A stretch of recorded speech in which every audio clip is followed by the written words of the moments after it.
तो शुरू करें चर्चा। ज़्यादा लिखने की ज़रूरत है नहीं, आपको ज़्यादातर नोट्स है वो अपने एप्लीकेशन में उपलब्ध करवा दिए गए, तो एप्लीकेशन से लिख लेना ज़्यादातर। और यहाँ पर ज़्यादा आपको ध्यान रखना है रिवीजन का, आपका रिवीजन होता रहे और समझ में आता रहे आपको। तो आज हम इस क्लास के अंदर चर्चा करेंगे ये जो कक्षा 10वीं सामाजिक विज्ञान की लोकतांत्रिक राजनीति का भाग 2 है। इस पूरे भाग के अंदर अपन को पढ़ना क्या है, इसका जो पाठ्यक्रम है, पाठ्यचर्या है, उस पर चर्चा करेंगे। और अपन आज जो भी इसमें चर्चा करेंगे, जो क्लास 10वीं के बोर्ड के सिलेबस है, उस बोर्ड के सिलेबस से बाहर की अपन ज़्यादा चर्चा नहीं करेंगे। सिर्फ और इतनी चर्चा करेंगे कि बोर्ड परीक्षा के अंदर हमारा जो अच्छा से अच्छे अंक है वो आ सके। तो अपनी रफ कॉपी में थोड़े से लिखते रहना साथ में, और जैसे मैं आपको इसका जो पाठ्यक्रम है वो समझाने का प्रयास कर रहा हूँ, उसी तरीके से आप इसको थोड़ा सा लिखने का और थोड़ा सा समझने का प्रयास साथ साथ में करते रहना। बाकी सारे नोट्स है वो आपको उपलब्ध करवा दिए जाएंगे, एप्लीकेशन के माध्यम से करवा दिए गए। जो टाइप किए हुए वो और हाथ से लिखे हुए नोट्स है वो भी आपको मिल जाएंगे। तो आइए चर्चा शुरू करते हैं। सामाजिक विज्ञान की 4 किताबें कुल, जिसके अंदर एक हमारी राजनीति विज्ञान की है। और राजनीति विज्ञान का विद्यार्थी होने के नाते सबसे पहले मैं शुरुआत करूंगा वो राजनीति विज्ञान की ही शुरुआत करूंगा। तो हमारी इस किताब का नाम है लोकतांत्रिक राजनीति। सबसे पहले हम थोड़ा सा समझते हैं लोकतंत्र का अर्थ। एक आम परिभाषा जो हम हमेशा पढ़ते रहे हैं, जनता का, जनता के लिए, जनता के द्वारा चलने वाला शासन है वो लोकतांत्रिक शासन कहलाता है। अमेरिका के पूर्व राष्ट्रपति अब्राहम लिंकन की एक परिभाषा थी, और उसी परिभाषा को हम आमतौर पर बोलचाल में लेते हैं। तो इस परिभाषा को छोड़ करके हम ये समझेंगे एक ऐसी राजनीतिक व्यवस्था जिसमें जनता की भागीदारी होती है। जनता की भागीदारी प्रत्यक्ष भी हो सकती है और अप्रत्यक्ष भी हो सकती है। तो जिस शासन व्यवस्था के अंदर जनता की भागीदारी हो उसको हम लोकतांत्रिक शासन व्यवस्था कहेंगे। अगर हम जनता की भागीदारी की बात करें तो जनता की भागीदारी प्रत्यक्ष भी हो सकती है और जनता की भागीदारी है वो अप्रत्यक्ष भी हो सकती है। लोकतांत्रिक जो शासन व्यवस्था है, ये लोकतांत्रिक शासन व्यवस्था विकेंद्रीकरण पर आधारित होती है। किस पर आधारित होती है? विकेंद्रीकरण पर आधारित होती है। विकेंद्रीकरण पर आधारित होने का मतलब ये है कि इसके अंदर जो शासन सत्ता है, जो शक्तियाँ हैं, वो शक्तियाँ अलग अलग भागों में बटी हुई रहती है। सारी शक्ति एक जगह केंद्रित नहीं होती है। और ये शासन व्यवस्था में अधिकांश ये प्रयास किया जाता है कि जनता की इसमें जो भागीदारी है वो ज़्यादा से ज़्यादा हो। लोकतांत्रिक शासन व्यवस्था के अगर हम प्रकार की बात करें तो, या हम जनता की भागीदारी की बात करें तो ये 2 प्रकार की हो सकती है। एक तो जनता की भागीदारी है वो प्रत्यक्ष हो सकती है, और दूसरी है जनता की भागीदारी है वो अप्रत्यक्ष हो सकती है। अगर हम प्रत्यक्ष लोकतंत्र की बात करें तो वर्तमान में सिर्फ स्विट्जरलैंड का एक उदाहरण दिया जाता है हमारे सामने कि स्विट्जरलैंड में प्रत्यक्ष लोकतंत्र है। स्विट्जरलैंड में भी, पूरे स्विट्जरलैंड के अंदर प्रत्यक्ष लोकतंत्र नहीं है।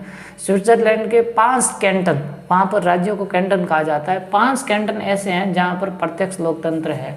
बाकी ज़्यादातर देशों में प्रत्यक्ष लोकतंत्र नहीं है। अगर हम थोड़ा सा इसका प्रयास कर लें तो स्विट्जरलैंड एक ऐसा देश है जहाँ पर प्रत्यक्ष लोकतंत्र है। और स्विट्जरलैंड के सिर्फ और सिर्फ कितने राज्यों में? 5 राज्यों के अंदर। विश्व के अधिकांश देशों के अंदर जो लोकतंत्र है वो कैसा है? अप्रत्यक्ष लोकतंत्र है। अप्रत्यक्ष लोकतंत्र का मतलब ये है कि जनता स्वयं शासन सत्ता में भागीदारी नहीं निभाती। सीधे जनता शासन सत्ता में भागीदारी नहीं निभाती। जनता के चुने हुए जो प्रतिनिधि है वो प्रतिनिधि जनता की तरफ से शासन व्यवस्था का संचालन करते हैं। अगर भारत में हम लोकतंत्र की बात करें तो भारत में अप्रत्यक्ष लोकतंत्र है, और इस अप्रत्यक्ष लोकतंत्र के अंदर जनता स्वयं भागीदारी नहीं निभा करके जनता के चुने हुए प्रतिनिधि भागीदारी निभाते हैं। इसलिए अप्रत्यक्ष लोकतंत्र को प्रतिनिध्यात्मक लोकतंत्र भी कहा जाता है। क्या कहा जाता है?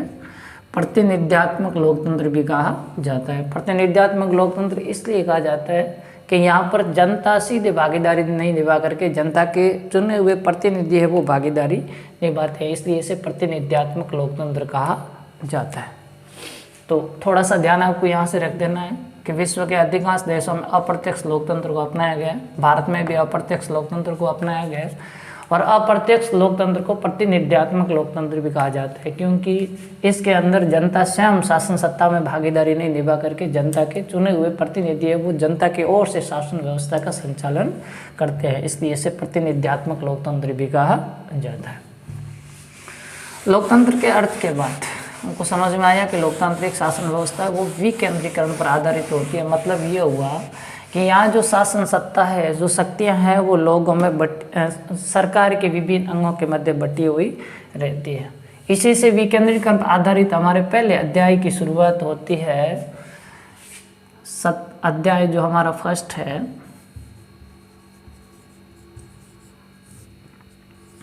अध्याय फर्स्ट है सत्ता की साझेदारी। सत्ता की साझेदारी या आप कह सकते हैं सत्ता में साझेदारी।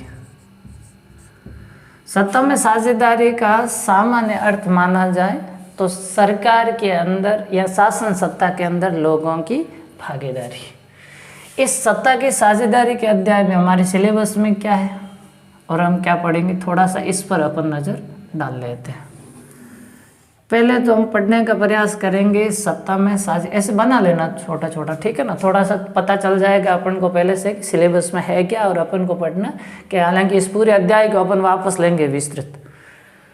तो सबसे पहले तो हम समझेंगे इसके अंदर सत्ता की साझेदारी का अर्थ, यानी सत्ता में साझेदारी का अर्थ क्या होता है। तो सामान्य हम इसके अंदर यही समझने का प्रयास करेंगे कि किस तरीके से लोकतांत्रिक शासन व्यवस्था में सरकार में है जो लोगों की भागीदारी होती है। अगली बात हम इसके अंदर पढ़ेंगे शासन सत्ता में साझेदारी जरूरी क्यों। शासन सत्ता में साझेदारी है वो जरूरी क्यों। तो हम समझते हैं अच्छी तरीके से कि लोकतांत्रिक शासन व्यवस्था में जब तक लोगों की शासन सत्ता में साझेदारी नहीं होगी तब तक शासन व्यवस्था को चलाया जाना संभव नहीं है। तो यहाँ पर हम शासन सत्ता में साझेदारी के पक्ष में तर्क देंगे और पक्ष में तर्क के साथ साथ हम सत्ता में साझेदारी के विपक्ष में भी तर्क देंगे, यानी सत्ता की साझेदारी के पक्ष में और सत्ता की साझेदारी के विपक्ष में तर्क देंगे कि शासन सत्ता में साझेदारी क्यों होनी चाहिए और शासन सत्ता में साझेदारी से क्या नुकसान हो जाते हैं, ये भी पढ़ेंगे। अगला हम इसमें पढ़ेंगे, क्योंकि हम ये अच्छी तरीके से पहले से जानते हैं, यहाँ पर हमारे पक्ष के अंदर जो तर्क होंगे वो मजबूत होंगे, क्यों लोकतांत्रिक शासन व्यवस्था में सत्ता में साझेदारी है वो जरूरी होती है। अगला हम इसके अंदर पढ़ेंगे शासन सत्ता में साझेदारी के रूप। क्या पढ़ेंगे, शासन सत्ता में साझेदारी के विभिन्न रूप। यहाँ रूप का मतलब ये है कि शासन सत्ता में जो साझेदारी है वो किस प्रकार निभाई जाती है, मतलब जो विकेंद्रीकरण है वो किस प्रकार पाया जाता है, शक्तियों का विभाजन है वो किस प्रकार पाया जाता है। एग्जाम्पल के तौर पे हम ऐसे समझ सकते हैं कि जो शासन की शक्तियाँ होती है वो सरकार के तीनों अंगों के मध्य बटी हुई होती है, जैसे कार्यपालिका, व्यवस्थापिका और न्यायपालिका। तो ये जो कार्यपालिका, व्यवस्थापिका, न्यायपालिका के मध्य जो सत्ता का बंटवारा है ये क्षैतिज विभाजन हो जाएगा शक्ति का। वैसे ही अपन एक एग्जाम्पल पे और समझ सकते हैं कि जैसे सरकार की जो शक्तियाँ होती है केंद्र, राज्य और स्थानीय सरकार के मध्य विभाजित होती है। तो सरकार के जब स्तरों के मध्य शक्तियों का विभाजन पाया जाता है तो ये सत्ता का ऊर्ध्वाधर वितरण कहा जाता है। तो इस प्रकार से सत्ता में साझेदारी के कौन कौन से रूप है उन रूपों के बारे में हम पढ़ने का प्रयास करेंगे। और इसके बाद हम पढ़ेंगे सत्ता की साझेदारी के मॉडल। सत्ता में साझेदारी के मॉडल, विशेष तौर से आपकी 10वीं क्लास के अंदर सत्ता की साझेदारी के 2 मॉडलों की चर्चा की गई है। सत्ता की साझेदारी का पहला मॉडल लिया है हमारे सामने बेल्जियम का मॉडल, और बेल्जियम के साथ दूसरा सत्ता की साझेदारी का जो मॉडल हमारे सामने है वो है श्रीलंका। इन दोनों मॉडलों के द्वारा हमको ये बताने का प्रयास किया गया है कि सत्ता में साझेदारी किस प्रकार जरूरी है। बेल्जियम के अंदर क्या हुआ, बेल्जियम के अंदर 2 भाषाओं को बोलने वाले लोग थे, एक तो फ्रेंच थे और एक स्पेनिश भाषाओं को बोलने वाले थे। बेल्जियम के संविधान के द्वारा एक ऐसा रास्ता निकाला गया, केंद्रीय सरकार में और स्थानीय सरकार के अंदर फ्रेंच और डच भाषी लोग थे, उनके मंत्रियों की संख्या बराबर रखी गई और ऐसे प्रयास किए गए कि इन भाषा के आधार पर बेल्जियम के अंदर कोई विवाद नहीं, और अच्छी तरीके से उसने समायोजन कर लिया। तो बेल्जियम के अंदर अपन पढ़ेंगे फ्रेंच और डच भाषी लोग हैं। फ्रेंच और डच भाषी लोगों के मध्य जो भाषा के आधार पर विभाजन था, किस तरीके से उसने उसके अंदर समायोजित कर लिया। श्रीलंका के अंदर 2 जातीय समुदाय है। एक तो श्रीलंका के अंदर जो जातीय समुदाय है वो है सिंहली, और सिंहली के साथ दूसरा जो जातीय समुदाय है वो है तमिल। तो श्रीलंका का संविधान के अंदर सिंहलियों को ज़्यादा वरीयता दी गई। श्रीलंका की नौकरियों के अंदर सिंहलियों को आरक्षण दिया गया। सिंहली भाषा को 1958 में श्रीलंका ने अपनी राज्य की भाषा घोषित कर लिया, और तमिल जो लोग थे उनके साथ उपेक्षा भरा व्यवहार किया। तो इसलिए इन दोनों के मध्य दरार पैदा हो गई, सिंहली और तमिलों के मध्य। और आपको ये पता भी होगा कि तमिलों ने जब इन तमिलों से भारत का भेद जुड़ा हुआ है, क्योंकि अधिकांश दक्षिणी भारत के रहने वाले जो मछुआरे थे वो मछली पकड़ने के लिए श्रीलंका में जाते थे, और वहाँ के वो निवासी भी है। तो 1987 के अंदर भारत के प्रधानमंत्री राजीव गांधी ने यहाँ पर अपनी शांति सेना भी भेजी थी, जो असफल रही 1989 के अंदर, जिसको वापस बुला लिया। और इसने जो तमिल थे, इन तमिलों ने श्रीलंका के पूर्वी हिस्से में अपने लिए एक अलग राज्य की, अलग देश की मांग है वो इन्होंने शुरू कर ली, और इन्होंने अपना एक संगठन भी बना लिया, लिट्टे। तो इस तरीके से हम देख सकते हैं कि किस प्रकार श्रीलंका सत्ता में जो साझेदारी है उसके उपयुक्त मॉडल को नहीं अपना पाया और उसके अंदर समस्या हो गई, और बेल्जियम ने किस प्रकार एक अच्छा मॉडल अपनाया। तो इस सत्ता की साझेदारी के अंदर हम इन चीज़ों को पढ़ने का प्रयास करेंगे। पहला लेंगे सत्ता में साझेदारी का अर्थ, फिर सत्ता में साझेदारी के रूप लेंगे, सत्ता में साझेदारी जरूरी क्यों है, इसके पक्ष में तर्क देंगे, इसके विपक्ष में, फिर सत्ता की साझेदारी के विभिन्न रूप किस प्रकार बट्टी होनी चाहिए, और उसके बाद पढ़ेंगे सत्ता की साझेदारी के मॉडल, जिसके अंदर बेल्जियम और श्रीलंका के मॉडल की हम चर्चा करेंगे। अब देखें, दूसरा अध्याय है हमारा संघवाद।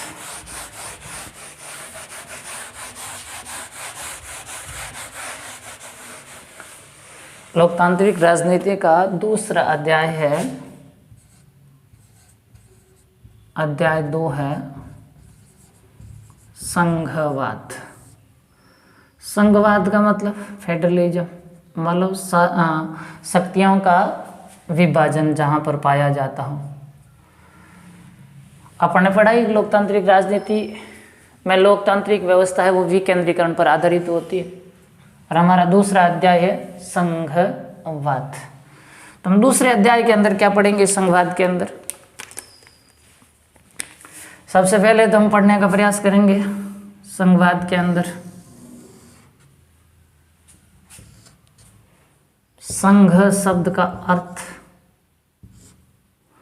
संघवाद का अर्थ। भारत संघात्मक शासन व्यवस्था को अपनाए हुए, सबसे पहले संघात्मक शासन व्यवस्था को अमेरिका ने अपनाया, और संघवाद की जो शक्तियों का विभाजन है या शुद्ध संघात्मक शासन व्यवस्था की बात करें तो अपन को अमेरिका के अंदर ये देखने को मिलेगी। तो संघवाद का अर्थ पढ़ेंगे। सामान्यतः संघवाद या संघात्मक शासन व्यवस्था का मतलब ये होता है कि जो शासन की शक्तियाँ है वो सरकार के विभिन्न अंगों के मध्य विभाजित होती है, एक जगह केंद्रित नहीं होती है। तो यहाँ संघवाद का अर्थ पढ़ेंगे। उसके बाद पढ़ेंगे संघात्मक शासन व्यवस्था का गठन। संघात्मक शासन व्यवस्था का गठन यानी संघात्मक शासन व्यवस्था का जो निर्माण होता है वो किस प्रकार से होता है। संघवाद के गठन के 2 प्रकारों की चर्चा करेंगे हम यहाँ पर। एक तो संघात्मक शासन व्यवस्था जिसमें संघवाद का आदर्श रूप हमको अमेरिका में देखने को मिलता है। तो अमेरिका की संघात्मक शासन व्यवस्था को, जिसका निर्माण किस प्रकार होता है। तो अमेरिका के अंदर हम पढ़ते हैं कि संघात्मक शासन व्यवस्था के अंदर जो शक्तियों का विभाजन है वो बराबर पाया जाता है। केंद्र और राज्यों के मध्य शक्तियाँ हैं वो बराबर भागों में पाई जाती है। अगली बात, अमेरिका का जो संघवाद है वो संधि या समझौते का परिणाम है, यानी वहाँ पर जो राज्य है वो राज्य स्वतंत्र है। अमेरिका ने किस प्रकार संघात्मक शासन व्यवस्था का निर्माण किया, यानी स्वतंत्र इकाइयाँ आपस में मिली और एक मजबूत केंद्र बनाने के लिए उन्होंने संघवाद का निर्माण किया। तो हम एक के अंदर अमेरिका में किस प्रकार संघात्मक शासन व्यवस्था का गठन हुआ उसकी बात करेंगे। दूसरा एग्जाम्पल हमारे सामने भारतीय होगा। भारत में राज्य है वो स्वतंत्र नहीं है और भारतीय संघ है वो किसी संधि या समझौते का परिणाम नहीं है। यहाँ पर भारत में शासन व्यवस्था अच्छी तरीके से चले और शक्तियों का विभाजन हो, इसलिए भारत ने राज्यों को शक्तियाँ दी है। कोई भी भारतीय राज्य है वो भारतीय संघ से पृथक होने का दावा नहीं कर सकता। 16वें संविधान संशोधन 1963 के द्वारा संविधान ने भी स्पष्ट कर दिया कि भारतीय संघ का कोई भी राज्य है वो भारतीय संघ से पृथक होने का दावा नहीं कर सकता। तो यहाँ पर हम पढ़ेंगे संघात्मक शासन व्यवस्था का गठन किस प्रकार होता है, जिसके अंदर अमेरिका और भारत दोनों की चर्चा करेंगे। उसके बाद पढ़ेंगे संघात्मक शासन व्यवस्था का उद्देश्य, संघात्मक शासन व्यवस्था का गठन क्यों किया जाता है और किस प्रकार संघात्मक शासन व्यवस्था है वो विविधता को बना करके रखती है और किस प्रकार संघात्मक शासन व्यवस्था है वो राज्यों को साथ में लेकर के चलती है। और उसके बाद पढ़ेंगे हम संघात्मक शासन व्यवस्था की विशेषताएं, यानी संघात्मक शासन व्यवस्था की कौन कौन सी विशेषताएं होती है, और जिसमें हम सबसे पहले संघात्मक शासन व्यवस्था की विशेषताओं में किसको लेंगे, शक्ति विभाजन को लेंगे। उसके बाद पढ़ेंगे हम भारत में संघात्मक शासन व्यवस्था, भारत में संघात्मक शासन व्यवस्था, भारत ने संघात्मक शासन व्यवस्था को क्यों अपनाया, भारतीय संघवाद में कौन कौन से संघात्मक शासन व्यवस्था की विशेषताएं मिलती है। अपन जानते हैं कि शुद्ध रूप से भारत संघात्मक शासन व्यवस्था नहीं है, तो यहाँ पर शुद्ध संघात्मक शासन व्यवस्था की विशेषताएं नहीं मिलेगी, मिली जुली विशेषताएं मिलेगी। भारत में संघात्मक शासन व्यवस्था के अंदर अपन सबसे ज़्यादा जोर देंगे, आपकी किताब ने भी सबसे ज़्यादा जोर दिया है शक्ति विभाजन पर, सबसे ज़्यादा जोर दिया है शक्ति विभाजन पर। और इसके अंदर हम पढ़ेंगे संघ सूची, राज्य सूची और समवर्ती सूची। भारतीय संविधान के अनुच्छेद 246 के अंदर किस तरीके से सूचियों का वर्णन किया गया और शक्तियों का विभाजन किया गया, तो इसके अंदर हम विशेष तौर से शक्ति विभाजन पर ध्यान देंगे। अगली बात इसी अध्याय के अंदर लिखेंगे हम संघवाद से संबंधित प्रमुख मुद्दे या संघवाद से जुड़े प्रमुख मुद्दे। संघवाद के से जुड़े हुए प्रमुख मुद्दों के अंदर हम 3 प्रमुख मुद्दों की चर्चा करेंगे। पहले हमारी चर्चा होगी भाषाई राज्य। जैसे ही भारत स्वतंत्र हुआ तो भारत के सामने सबसे पहली और बड़ी प्रॉब्लम आई कि भारत राज्यों का जो पुनर्गठन करे वो किस आधार पर पुनर्गठन करे। कई बहुत सारे नेताओं के ये मानना था कि राज्यों का पुनर्गठन है वो भाषा के आधार पर हुआ तो भारत कई भागों में बढ़ जाएगा।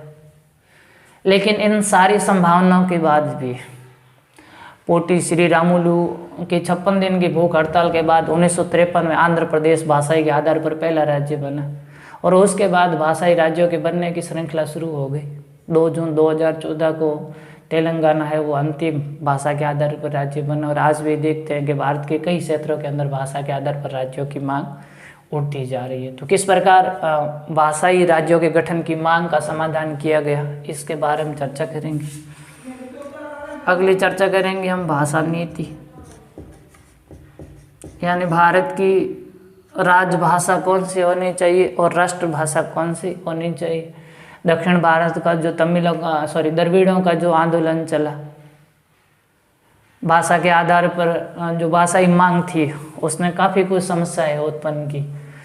तो भारतीय संविधान की 8वीं अनुसूची में जिन 22 भाषा को अपनाया गया है जिसको अनुसूचित भाषाएं कहा जाता है, हम उन अनुसूचित भाषाओं के बारे में चर्चा करेंगे। राष्ट्रभाषा की बात करें तो भारत ने किसी को भी राष्ट्रभाषा स्वीकार नहीं किया।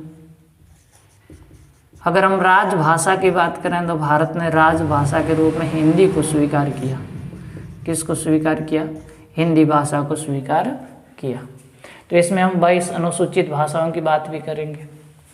और अगला हम संघवाद से जो जुड़ा मुद्दा है वो है केंद्र राज्य संबंध। केंद्र राज्य संबंध। तो केंद्र राज्य संबंधों को हम 3 भागों में बांटते हैं।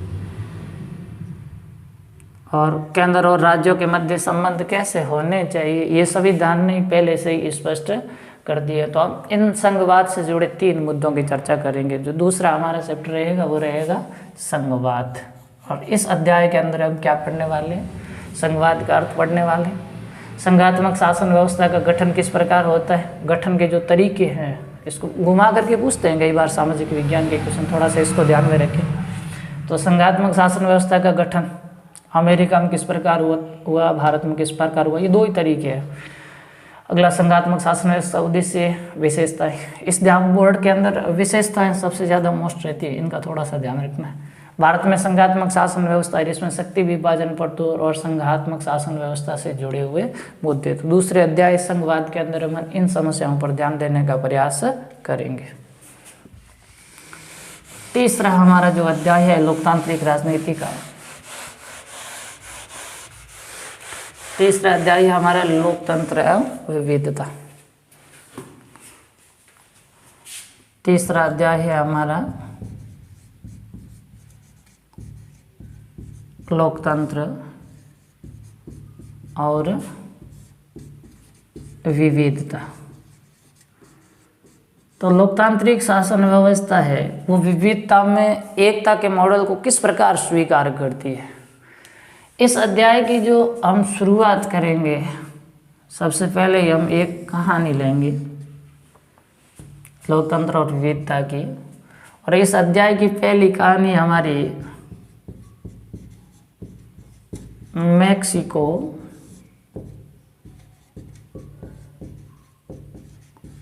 ओलंपिक की कहानी। मैक्सिको ओलंपिक की कहानी।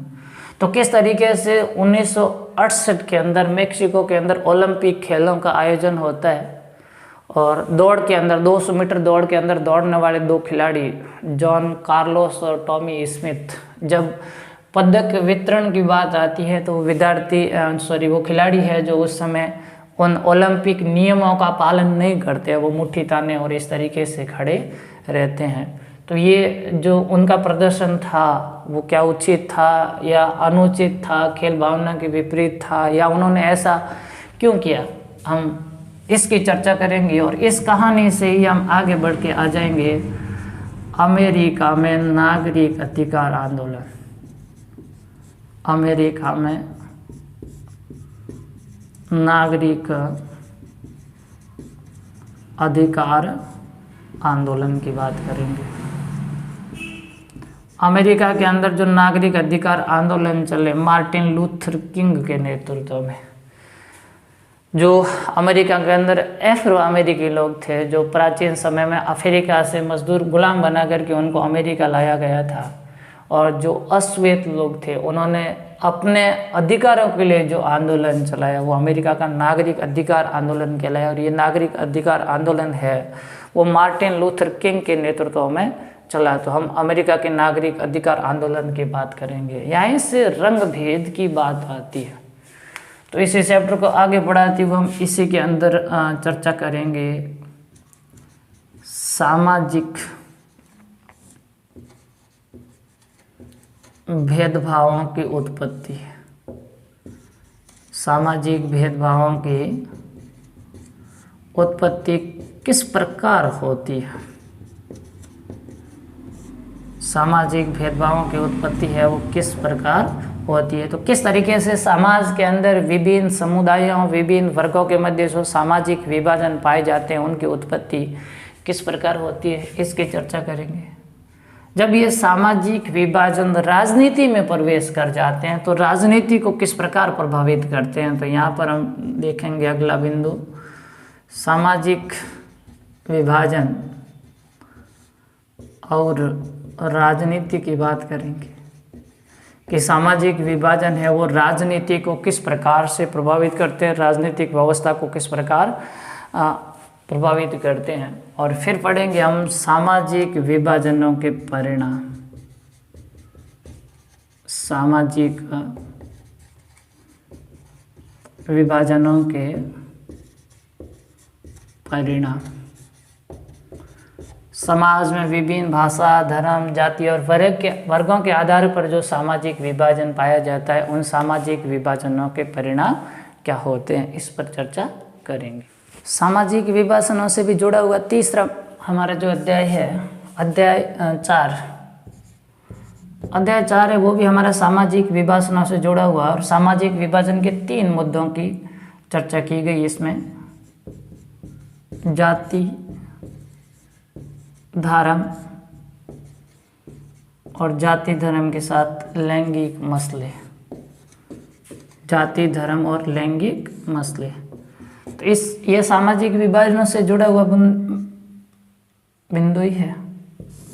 और इसके अंदर 3 बातों की चर्चा की गई है। किस किस की?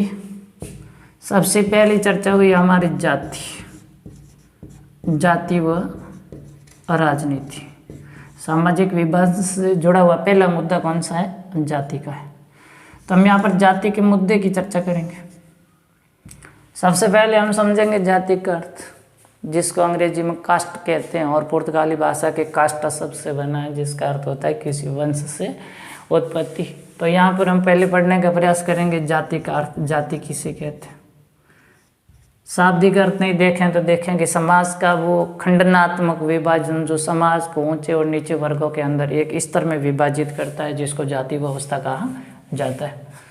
तो जाति व्यवस्था का अर्थ पढ़ेंगे। जाति को विस्तृत पढ़ने के लिए हम थोड़ा सा प्रयास करेंगे जाति और वर्ग में अंतर, जाति और जाति के साथ वर्ग में अंतर।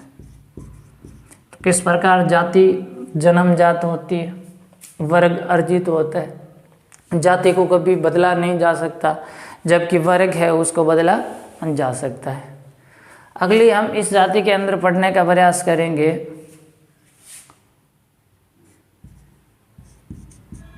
जाति व राजनीतिक व्यवस्था, जाति व राजनीतिक व्यवस्था। जब जाति राजनीति में प्रवेश कर जाती है तो राजनीतिक व्यवस्था को किस प्रकार प्रभावित करती है। जाति की राजनीति में प्रवेश करने का मतलब ये है कि जब जो राजनीतिक व्यवस्थाएं, राजनीतिक संस्थाएं हैं, जिनका चुनाव जाति के आधार पर शुरू हो जाए, और चुनाव के अंदर ये, और यहाँ से चर्चा और कर लेंगे अपन, चुनाव व जाति, चुनाव व जाति व्यवस्था, यानी जो जातीय व्यवस्था है वो किस तरीके से चुनावों को प्रभावित करती है। जाति के आधार पर राजनीतिक दल है वो अपने प्रतिनिधियों को, अपने उम्मीदवारों को टिकट देते हैं। लोग हैं वो जाति के आधार पर चुनाव मतदान करते हैं अपना।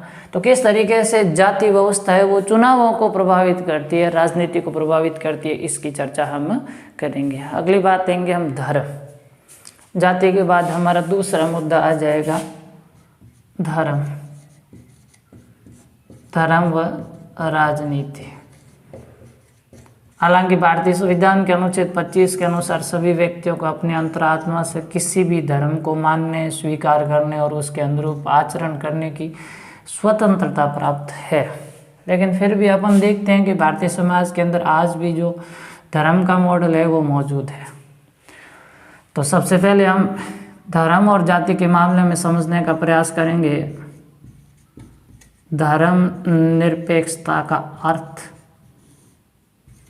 धर्म निरपेक्षता का अर्थ यानी एक ऐसा राज्य जिसका अपना कोई राजकीय धर्म नहीं हो और वो धर्म के आधार पर किसी के साथ भेदभाव नहीं करता हो, ऐसे राज्य को हम धर्मनिरपेक्ष राज्य कह सकते हैं। अगली बात, अगला इस टॉपिक के अंदर हम पढ़ेंगे धार्मिक विभाजनों के कारण। धार्मिक विभाजनों के कारण किस प्रकार धर्म के आधार पर समाज में या राज्य में जो विभाजन पाया जाता है, उस धार्मिक विभाजनों का कारण क्या है।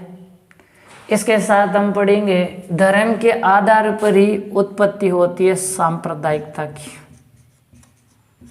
इसी के साथ हम पढ़ लेंगे सांप्रदायिकता का अर्थ, और अर्थ के साथ हम पढ़ लेंगे सांप्रदायिकता के कारण।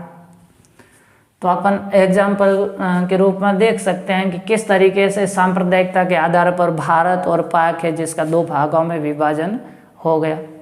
तो इसको पढ़ेंगे।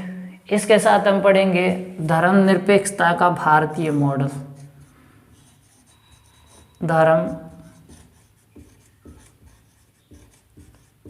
निरपेक्षता का भारतीय मॉडल, ये इम्पोर्टेंट रहेगा। धर्मनिरपेक्षता का भारतीय मॉडल। हालांकि भारतीय संविधान में कहीं भी धर्मनिरपेक्षता शब्द है वो परिभाषित नहीं हुआ है। तो यहाँ धर्मनिरपेक्षता के मॉडल के अंदर हम 2 बातें करेंगे। एक तो हम पढ़ेंगे कि धर्मनिरपेक्षता का जो पाश्चात्य मॉडल है, जहाँ पर धर्म को राजनीति से बिल्कुल पृथक रखा गया है। दूसरा धर्मनिरपेक्षता का जो भारतीय मॉडल है, वहाँ पर अगर सरकार को उचित लगता है, अगर राज्य को उचित लगता है, तो राज्य व्यवस्था बनाए रखने के लिए धार्मिक मामलों में हस्तक्षेप कर सकता है, कानून बना सकता है उसके संबंध में। तो भारतीय धर्मनिरपेक्षता के मॉडल की जो विशेषताएं हैं, इन विशेषताओं को हम पढ़ने का प्रयास करेंगे। तीसरा हमारा सामाजिक विभाजन से जुड़ा हुआ जो मुद्दा था वो था लैंगिक मसले। लैंगिक मसले व राजनीति। लैंगिक मसले व राजनीति। तो इसके अंदर हम पढ़ने का प्रयास करेंगे लैंगिक विभाजन का अर्थ। लैंगिक विभाजन का अर्थ। तो किस प्रकार लिंग के आधार पर, ये स्त्री है या पुरुष है, इसके आधार पर जो समाज के अंदर विभाजन पाया जाता है, वो किस प्रकार का विभाजन पाया जाता है। लैंगिक विभाजन का अर्थ पढ़ेंगे। लिंग के आधार पर जो विभाजन पाया जाता है उसका। अगला पढ़ेंगे लैंगिक विभाजन के कारण। लैंगिक विभाजन के कारण, या फिर अपन ऐसे समझ लेते हैं इसको, महिलाओं के साथ भेदभाव के कारण। महिलाओं के साथ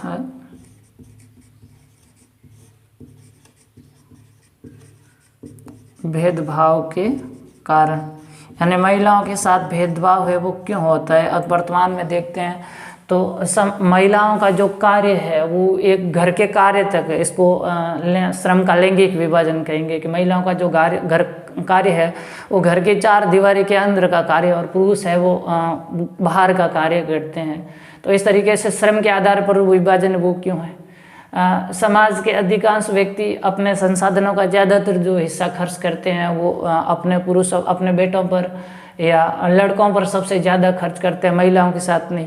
अगर हम शिक्षा व्यवस्था की बात करें तो महिला साक्षरता की दर को देख लें, महिला साक्षरता की दर बहुत कम है और इनकी तुलना में पुरुषों की साक्षरता दर काफ़ी अच्छी है। तो ये सारे जो सामाजिक विभाजन पाए जाते हैं, महिलाओं के साथ जो भेदभाव किया जाता है वो क्यों किया जाता है, इस महिलाओं के साथ होने वाले भेदभाव के कारणों को पढ़ने का प्रयास करेंगे। इसके साथ जो विधायिका हैं, जो सरकार के अंग है विधायिका, विधायिकाओं में महिलाओं की स्थिति, विधायिकाओं में महिलाओं की स्थिति के बारे में चर्चा करेंगे कि वर्तमान में सरकार के अंदर विधायिकाओं के अंदर महिलाओं को की क्या स्थिति है, पुरुषों की तुलना में महिलाओं का जो प्रतिनिधित्व है वो कैसा है। और इसमें हम अगली बार चर्चा करेंगे महिलाओं को शोषण से मुक्ति किस प्रकार दिलाई जा सकती है। महिलाओं को शोषण से मुक्ति किस प्रकार दिलाई जा सकती है। महिलाओं को शोषण से मुक्ति है वो किस प्रकार दिलाई जा सकती है। इसमें आपको अपने सुझाव लिखने होंगे। हालांकि किताब इसमें महिलाओं के शोषण की मुक्ति के बारे में ज़्यादा चीज़ें नहीं लिखती है, फिर भी अपन सुझाव देंगे और आपसे भी मैं पूछूंगा कि महिलाओं को शोषण से मुक्ति है वो किस प्रकार दिलाई जा सकती है। तो जाति, धर्म और लैंगिक के मामले में हम 3 मामलों की चर्चा कर रहे थे मुख्यतः। पहला मुद्दा था हमारा जाति और राजनीति, दूसरा मुद्दा था धर्म और राजनीति, और तीसरा मुद्दा था लैंगिक मसले और राजनीति। जाति के अंदर हम क्या पढ़ेंगे? जाति का अर्थ पढ़ेंगे, जाति और वर्ग में अंतर।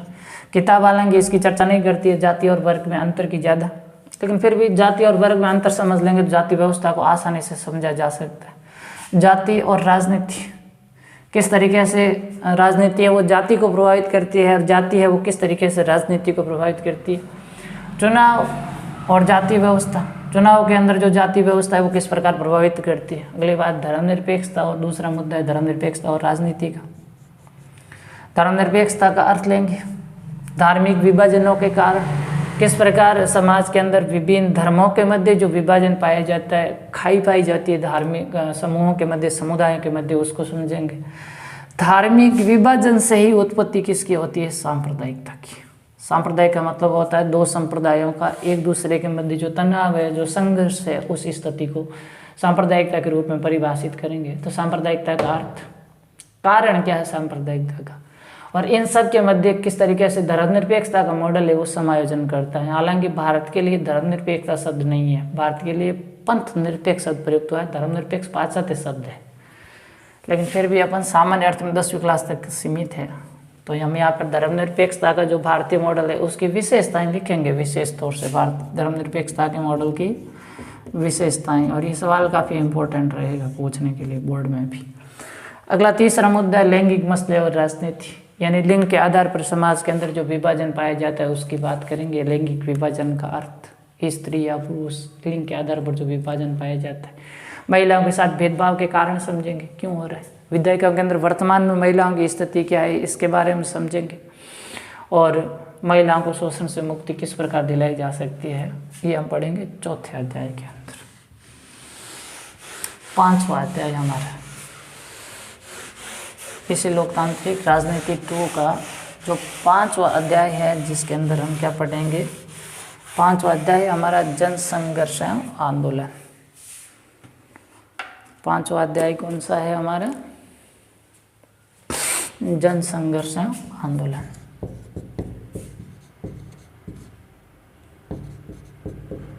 जन संघर्ष व आंदोलन, जन संघर्ष एवं आंदोलन की बात करेंगे। लोकतांत्रिक राजनीतिक व्यवस्था के अंदर लोगों को आंदोलन करने की छूट होती है, लोग आंदोलन कर सकते हैं और आंदोलनों के माध्यम से लोग है वो राजनीतिक व्यवस्था को प्रभावित करने का प्रयास करते हैं। तो राजनीति को प्रभावित करने के तरीके, यानी लोकतांत्रिक व्यवस्था के अंदर लोग राजनीतिक व्यवस्था को किस प्रकार से प्रभावित करते हैं, मतलब लोकतंत्र को प्रभावित करने के तरीके। लोकतंत्र को प्रभावित करने के तरीके। लोकतांत्रिक राजनीतिक व्यवस्था को प्रभावित करने के 2 तरीके होते हैं। एक तो होता है प्रत्यक्ष तरीका, और दूसरा जो तरीका होता है वो कौन सा होता है? अप्रत्यक्ष तरीका होता है। तो अगर सरकार के अंदर प्रवेश करके सरकार को प्रभावित किया जाता है तो उसको प्रत्यक्ष कहा जाता है। एग्जाम्पल के तौर पे जैसे देख लेते हैं हम, राजनीतिक दल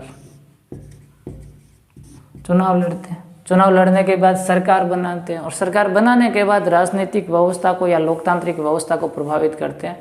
तो ये प्रत्यक्ष तरीका हो गया। बिना चुनाव लड़े बाहर रह करके सरकार को या लोकतांत्रिक व्यवस्था को प्रभावित करने का प्रयास करेंगे, उसे अप्रत्यक्ष कहेंगे। इसके अंदर आ जाएंगे हमारे दबाव समूह, प्रेशर ग्रुप, दबाव समूह आ जाएंगे। दबाव समूह के साथ हित समूह आ जाएंगे, हित समूह, और हित समूह के साथ है वो जन आंदोलन आ जाएंगे।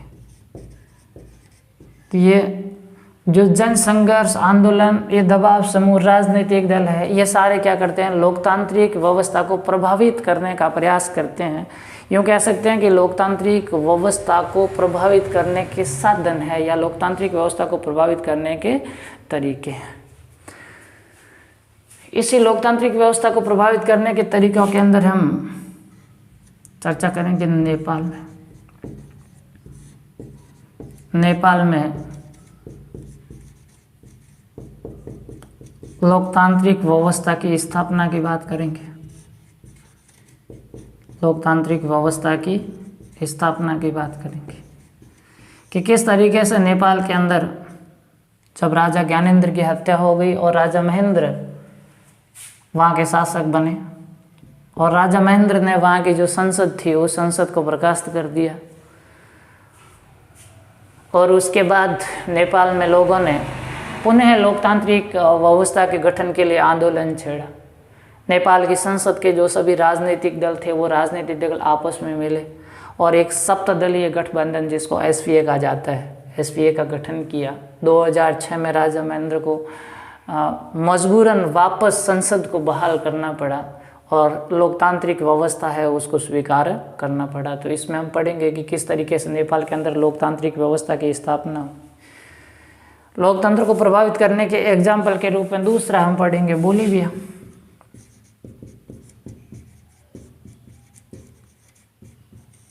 दक्षिणी अमेरिका का एक पिछड़ा हुआ देश है बोलीविया।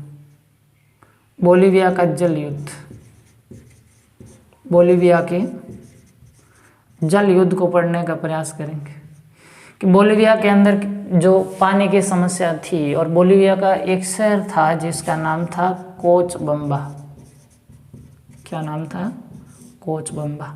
इस कोचबम्बा शहर के अंदर जो जल की आपूर्ति थी यहाँ के नगर निगम के द्वारा की जा रही थी, लेकिन विश्व बैंक और अंतर्राष्ट्रीय संगठनों के दबाव डाला गया कि यहाँ पर जल आपूर्ति है उसका जिम्मा सरकार छोड़े। तो सरकार ने जल आपूर्ति का जिम्मा एक बहुराष्ट्रीय निगम को दे दिया, बहुराष्ट्रीय कंपनी को दे दिया, और उस बहुराष्ट्रीय कंपनी ने क्या किया, जल के भाव बढ़ा दिए। जल के भाव बढ़ाए तो लोग सड़कों पर आ गए और इसमें लोगों की जीत हुई और बहुराष्ट्रीय कंपनी थी वो जल आपूर्ति का जो जिम्मा था वो छोड़ करके भाग गई। इसके साथ हम प्रभावित करने के तरीकों के अंदर पढ़ेंगे दबाव समूह। थोड़ी सी चर्चा यहाँ हुई है दबाव समूह की, तो हम दबाव समूह व जन आंदोलन में अंतर समझेंगे।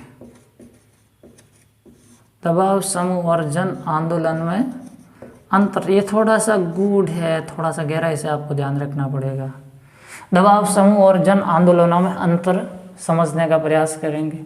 और जन आंदोलनों के अंदर विशेषतः दो आंदोलन 10वीं क्लास के सिलेबस में दे रखे हैं। पहला तो दे रखा है सूचना का अधिकार आंदोलन, 12 अक्टूबर 2005 को जो लागू हुआ, सूचना का अधिकार आंदोलन। और इसके साथ एक और दे रखा है नर्मदा बचाओ आंदोलन, जो गुजरात का है, नर्मदा बचाओ आंदोलन, जो मेधा पाटकर के नेतृत्व में नर्मदा नदी पर बन रहे बांध को लेकर के चला था, उसी को लेकर के ये आंदोलन चला था। तो ये दो आंदोलनों के बारे में चर्चा करेंगे, सूचना का अधिकार आंदोलन और नर्मदा बचाओ आंदोलन। इसके बाद हम पढ़ेंगे दबाव समूह और आंदोलन राजनीति को कैसे प्रभावित करते हैं। दबाव समूह व जन आंदोलन राजनीति को कैसे प्रभावित करते हैं।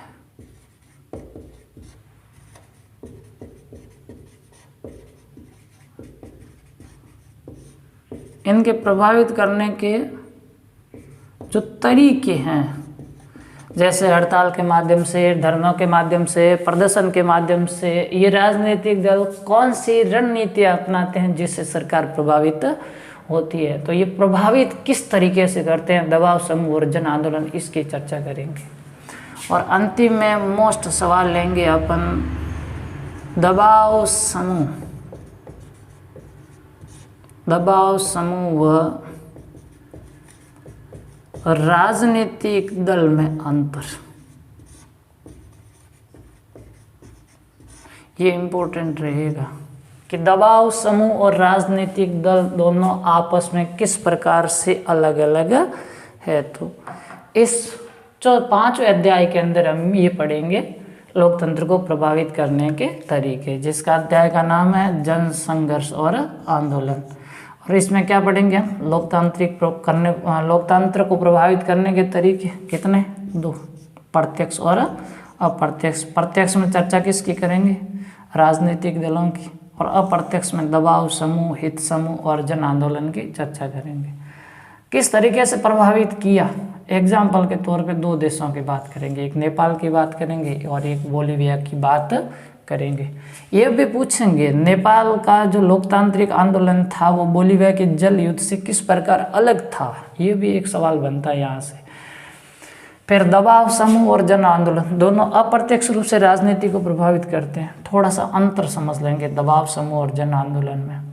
और जन आंदोलनों में 2 आंदोलनों की चर्चा भी कर लेंगे, सूचना का अधिकार आंदोलन जो अपने राजस्थान में अजमेर से शुरू हुआ था, इसकी बात भी करेंगे।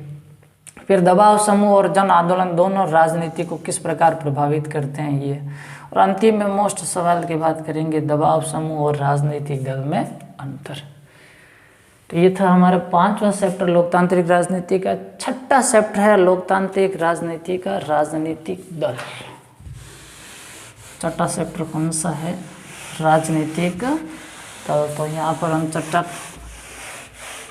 6ठे अध्याय के रूप में किसकी बात करेंगे, राजनीतिक दल की बात करेंगे। 6ठे अध्याय के अंदर हम किसकी बात करेंगे, लोकतांत्रिक व्यवस्था में राजनीतिक दल की बात करेंगे। साथ साथ में थोड़ा सा लिखते रहना, थोड़ा सा बनाते रहना। हालांकि ये एप्लीकेशन में, ऐप के अंदर मैं आपको ये जो पूरा डायोग्राम में बना करके मैं आपको वहीं से दे दूंगा, आपको कोर्स के साथ अवेलेबल हो जाएगा। लेकिन फिर भी थोड़ा सा रफ कॉपी के अंदर बनाते रहना। ज़्यादातर नोट्स आपको लिखित में, यहाँ पर आपको सिर्फ समझने का प्रयास करना है। ज़्यादातर व्यवस्थाएं आपको लिखी हुई मिल जाएगी अपने आप ही, ठीक है। तो थोड़ा थोड़ा सा साथ में बनाते रहें। इस अध्याय के अंदर हम क्या पढ़ेंगे, थोड़ा सा इसको ध्यान दें। राजनीतिक दलों के अंदर हम पढ़ेंगे सबसे पहले तो राजनीतिक दल का अर्थ, राजनीतिक दल कैसे कहते किसे। हालांकि इसका अर्थ जो पिछले अध्याय के अंदर हम जब दबाव समूह और राजनीतिक दलों में अंतर पढ़ रहे थे तो उस समय समझ में आ जाएगा आपको, लेकिन फिर भी निर्वाचन आयोग द्वारा मान्यता प्राप्त लोगों का संगठित समूह जिसका उद्देश्य सत्ता प्राप्त करना होता है, क्या कहलाता है, राजनीतिक दल कहलाता है। फिर हम पढ़ेंगे राजनीतिक दल के तत्व। एक राजनीतिक दल के अंदर कौन कौन सी बातें होनी चाहिए। आपकी किताब ने मुख्यतः 3 राजनीतिक तत्वों की बात की, 3 तत्वों की बात की है राजनीतिक दल की। पहला तत्व लिखा है नेता। एक राजनीतिक दल के अंदर क्या होना चाहिए, नेता होना चाहिए। बिना नेता के राजनीतिक दल कभी चलने वाला नहीं है। दूसरा, उस राजनीतिक दल का प्रचार करने के लिए क्या होना चाहिए, सक्रिय कार्यकर्ता होना चाहिए। कार्यकर्ता होगा तभी तो राजनीतिक दल की गतिविधियों को लोगों तक पहुंचाएगा। तीसरा, राजनीतिक दल का तत्व होना चाहिए समर्थक, अनुयायी नहीं होंगे, समर्थक या अनुयायी।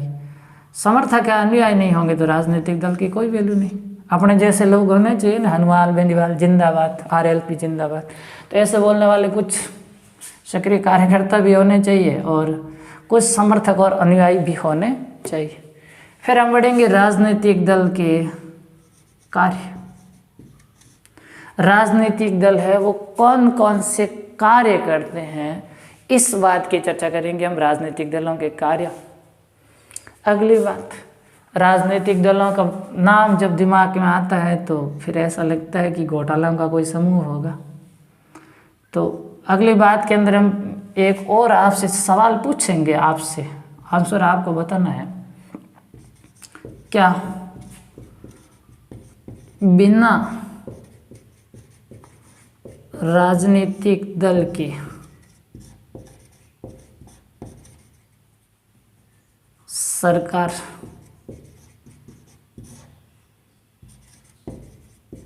चलाना संभव है? मज़ेदार सवाल होगा। सवाल को देख करके तो अपन को ऐसा लगता है कि ना, क्योंकि हम पहले से समझते हैं कि लोकतांत्रिक व्यवस्था के अंदर राजनीतिक दल है वो लोकतंत्र के प्राण होते हैं, और बिना राजनीतिक दलों के लोकतांत्रिक व्यवस्था का निर्माण होना संभव नहीं है। लेकिन थोड़ा ये सवाल अलग है, क्या बिना राजनीतिक दल के सरकार चलाना संभव है? हाँ है। अगर हम पंचायती राज चुनाव की बात करें तो पंचायती राज चुनाव के अंदर बिना राजनीतिक दलों के चुनाव होते हैं, लेकिन अपन समझते हैं कि पंचायती राज के जो चुनाव होते हैं बहुत निम्न स्तर पर होते हैं और बहुत सारी कमियां हैं उनके अंदर देखने को मिल जाती है। पूरा गांव होता है वो कई भागों के अंदर बट जाता है। तो इस तरीके से संभव तो है सरकार बनाना, लेकिन उतना उसी उचित प्रकार से चलाया जाना संभव नहीं है जैसा लोकतंत्र के अंदर उम्मीद करते हैं। तो इस अध्याय के सारांश के रूप में हम यही लेंगे कि राजनीतिक दल होने चाहिए। राजनीतिक दल होने चाहिए तो हम यह चर्चा करेंगे कि कितने राजनीतिक दल होने चाहिए। एक लोकतांत्रिक व्यवस्था के लिए कितने राजनीतिक दल होने चाहिए। तो हम जानते हैं कि लोकतांत्रिक शासन व्यवस्था के अंदर प्रत्येक व्यक्ति को राजनीतिक दल बनाने की छूट होती है, और इसलिए प्रत्येक व्यक्ति राजनीतिक दलों का गठन कर सकता है। तो छूट होने के कारण दलीय व्यवस्था 3 भागों में बंट जाती है। संपूर्ण राजनीतिक दलीय व्यवस्था है वो कितने भागों में बंट जाती है? 3 भागों में बंट जाती है। एक दलीय व्यवस्था जहाँ पर एक ही राजनीतिक दल होता है, सरकार भी वही बनाता है, पक्ष में भी वही बैठता है, विपक्ष में भी वही बैठता है। तो एग्जाम्पल के तौर पे अपन वर्तमान में चीन में कम्युनिस्ट पार्टी की बात कर सकते हैं, वहाँ पर एक ही राजनीतिक दल है। द्विदलीय राजनीतिक व्यवस्था, द्विदलीय राजनीतिक व्यवस्था के अंदर अपन 2 देशों की बात कर सकते हैं, अमेरिका और ब्रिटेन। अमेरिका के अंदर 2 दल है और ब्रिटेन के अंदर भी 2 ही राजनीतिक दल है, एक पक्ष में बैठता है एक विपक्ष में बैठता है।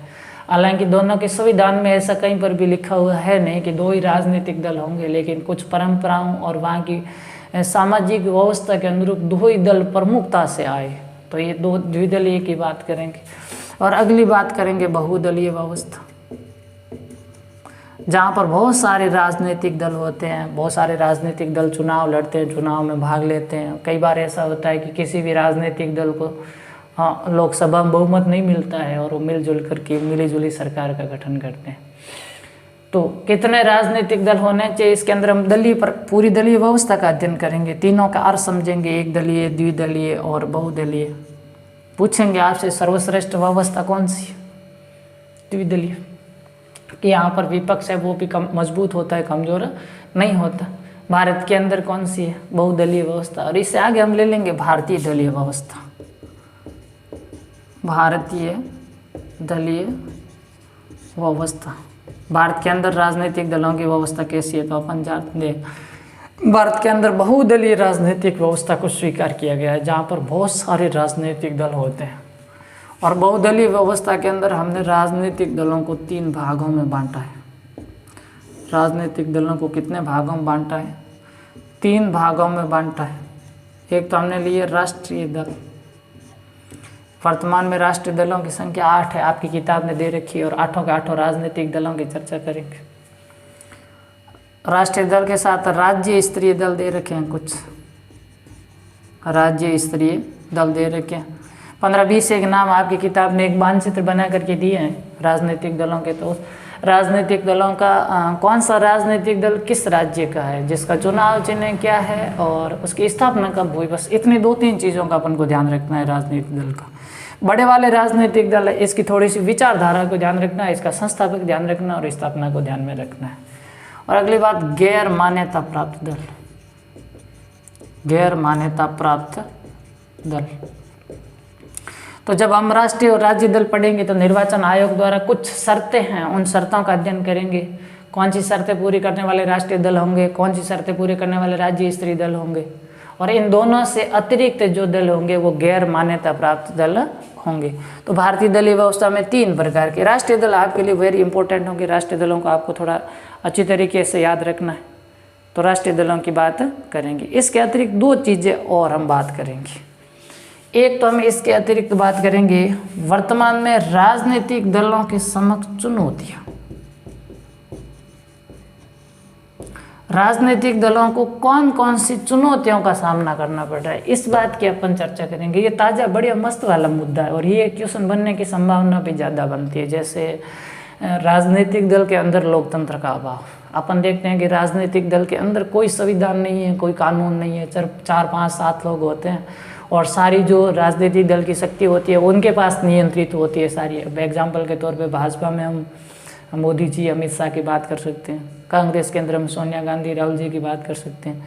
तो अंदर लोकतंत्र का अभाव। अगली बात वंशवाद की चुनौती, कई बार देखते हैं गांधी परिवार आज से कितने सालों से कांग्रेस के अंदर एक ही परिवार है, वो दबदबा बनाए हुए हैं। तो वंशवाद से निपटने की चुनौतियाँ, ऐसी जो चुनौतियाँ हैं उसकी हम चर्चा करेंगे कि वर्तमान में राजनीतिक दलों को कौन कौन सी चुनौतियों की चर्चा करनी पड़ रही है। और फिर अपन राजनीतिक दलों के अंदर सुधार के सुझाव देंगे, सुधार के सुझाव देंगे, यानी एक अच्छी लोकतांत्रिक व्यवस्था के लिए जो वर्तमान की राजनीतिक दलीय व्यवस्था है, उन दलीय व्यवस्था में क्या क्या सुधार होने चाहिए, इस बात की हम चर्चा करेंगे।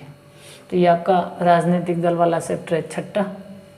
सबसे पहले राजनीतिक दलों का अर्थ, फिर राजनीतिक दलों के जो 3 तत्व आपकी किताब में दे रखे हैं वो, फिर राजनीतिक दलों के कार्य लेंगे, फिर एक प्रश्नवाचक चिन्ह लगा करके आपसे क्वेश्चन पूछेंगे, क्या बिना राजनीतिक दलों के सरकार चलाना संभव है?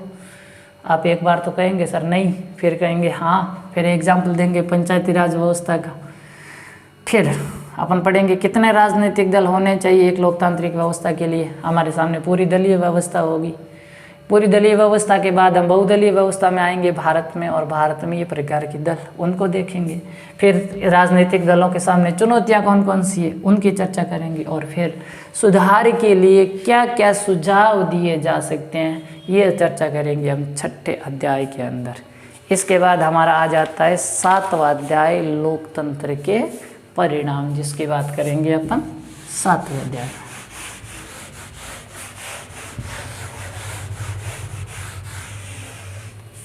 तो हमारा जो अध्याय है वो है 7वां, और 7वें अध्याय का नाम है लोकतंत्र के परिणाम, यानी लोकतांत्रिक व्यवस्था के परिणाम क्या रहते हैं। तो परिणाम के अंदर भी हम लोकतंत्र का परिणाम जानने के लिए हमको करना पड़ेगा लोकतांत्रिक व्यवस्था का मूल्यांकन। मूल्यांकन का मतलब मूल्य निर्धारित करना, उसका आंकलन करना पड़ेगा कि लोकतांत्रिक व्यवस्था है कैसी। और लोकतांत्रिक व्यवस्था का आंकलन करने के लिए हम क्या करेंगे, तुलना करेंगे अन्य राजनीतिक व्यवस्थाओं से। जैसे राजतंत्र है, कुलीन तंत्र है, उससे तुलना करेंगे, और तुलना करने के बाद पता लगाएंगे कि लोकतांत्रिक व्यवस्था कैसी है, अच्छी है या नहीं। और इस तुलना के साथ हम ये पढ़ेंगे कि लोकतांत्रिक व्यवस्था किस प्रकार से वैध, उत्तरदायी और जिम्मेदार सरकार का गठन करती है। जिम्मेदार सरकार का गठन करती है लोकतांत्रिक व्यवस्था। मतलब 3 सवालों की चर्चा करेंगे। किस तरीके से लोकतांत्रिक वैध सरकार वो सरकार है जिसे जनता की स्वीकृति प्राप्त होती है। उत्तरदायी और जिम्मेदार सरकार का गठन किस प्रकार करती है। इसके बाद लोकतंत्र के अंदर विकास की बात करेंगे। लोकतांत्रिक व्यवस्था के अंदर विकास संभव है या नहीं। यहाँ पर हम तुलना करेंगे तानाशाही शासन व्यवस्थाओं की। थोड़ी सी बात यहाँ पर मिला जुला परिणाम रहेगा हमारा कि अगर विकास के मामले में तानाशाही राज्यों को देखा जाए तो लोकतंत्र से उनका मॉडल बेहतर है, क्योंकि वहाँ पर एक ही स्थायी सरकार होती है, एक ही व्यक्ति निर्णय लेने वाला होता है, स्थायी नीतियाँ होती है, तो थोड़ा सा उनका जो इतिहास है वो अच्छा रहेगा। तो विकास के बारे में चर्चा करेंगे। उसके बाद हम चर्चा करेंगे लोकतंत्र किस तरीके से सामाजिक विभाजनों में सामंजस्य स्थापित करता है। सामाजिक विभाजनों में सामंजस्य किस प्रकार स्थापित करता है, यानी समाज के अंदर विभिन्न प्रकार के भाषा, धर्म, जाति, वर्ग आदि को मानने वाले लोग रहते हैं, लेकिन लोकतांत्रिक व्यवस्था किस तरीके से उनके मध्य समायोजित करके लेकर के चलने का प्रयास करती है। और अंतिम बात करेंगे लोकतंत्र के अंदर लोगों को आज़ादी आज़ादी व गरिमा प्राप्त होती है। आज़ादी व गरिमा प्राप्त होती है, यानी मतलब इसने ये पूछा सवाल कि लोकतंत्र के अंदर जो व्यक्ति होते हैं क्या उनको पूर्ण आज़ादी प्राप्त होती है। तो यहाँ आज़ादी का मतलब पूर्ण स्वतंत्रता नहीं है, प्रतिबंधों का अभाव नहीं है, क्योंकि अपन जानते हैं लोकतांत्रिक व्यवस्था के अंदर व्यक्ति सामाजिक प्राणी और उसका अस्तित्व समाज में निर्भर है, उसको खुला छोड़ा जाना संभव नहीं है। जहाँ तक व्यक्ति के विकास की बात होती है तो व्यक्ति को अपने विकास के पूरे अवसर प्राप्त होते हैं, गरिमा सम्मानजनक जीवन जीने का अधिकार लोकतंत्र में प्राप्त होता है। तो इसके अंदर हम इन 3-4 बातों की बात करेंगे लोकतंत्र के परिणाम के अंदर। लोकतंत्र का पहले मूल्यांकन करेंगे, फिर कहेंगे अच्छी है, फिर ये जानेंगे कि किस तरीके से लोकतंत्र वेद उत्तरदायी और जिम्मेदार का गठन होता है, फिर लोकतंत्र के अंदर विकास का मॉडल, विकास किस प्रकार हो सकता है, फिर सामाजिक विभाजनों में जो सामंजस्य है वो लोकतंत्र किस प्रकार स्थापित करता है, और फिर हम पढ़ेंगे लोकतंत्र के अंदर व्यक्ति को गरिमा और आज़ादी प्राप्त होती है क्या। तो ये 4 सवाल इसके अंदर चर्चा करेंगे, लोकतंत्र के परिणाम, और अंतिम चैप्टर है लोकतंत्र की चुनौतियाँ। हमारा जो इस किताब का 8वां और अंतिम चैप्टर है जिसका नाम है लोकतंत्र की चुनौतियाँ। लोकतंत्र की चुनौतियाँ।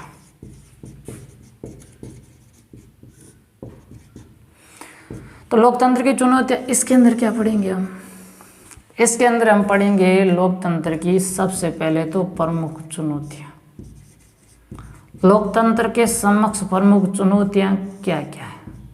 जैसे हम समझ सकते हैं कि वर्तमान में विश्व के अधिकांश देशों के अंदर लोकतंत्र स्थापित ही नहीं हो पाया। अधिकांश देश अभी काफ़ी देश अभी भी देखते हैं कि वहाँ पर तानाशाही शासन व्यवस्थाएं हैं।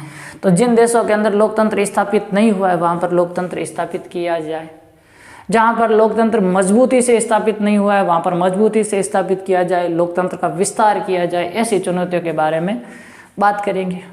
फिर अपन यहाँ सवाल लेंगे लोकतांत्रिक व्यवस्था में सुधार हेतु सुझाव। लोकतांत्रिक व्यवस्था में